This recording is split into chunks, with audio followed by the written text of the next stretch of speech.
मारूफ अदाकारा और मॉडल उष्णा Shah corona virus का शिकार हो गईं। अदाकारा ने कहा कि कोरोना वायरस से बचाव की वैक्सीन की 2 डोजेस लगवाने के बावजूद मेरा टेस्ट मुस्बत आया।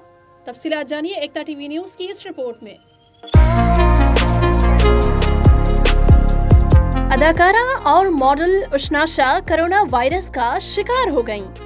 उन्होंने कहा कि मैं ये सोचती हूँ कि अगर मैंने वैक्सीन न लगवाई होती तो क्या होता। मारूफ अदाकारा और मॉडल उष्णा शाह कोरोना वायरस का शिकार हो गईं।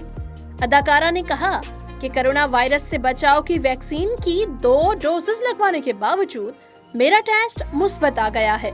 दूसरे लोगों की निस्बत में सेहतमंद हूँ और मेरा इम्यून सिस्टम भी मजबूत है।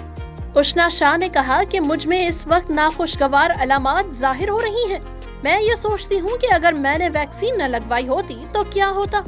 मैं सबको तलकीन करना चाहती हूँ कि मास्क पहने और वैक्सीन लगवाएं।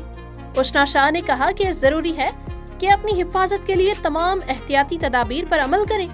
कोरोना वायरस कोई मजाक नहीं है, इसमें डेल्टा वेरिएंट को गैर संजीदा नहीं लेना चाहिए।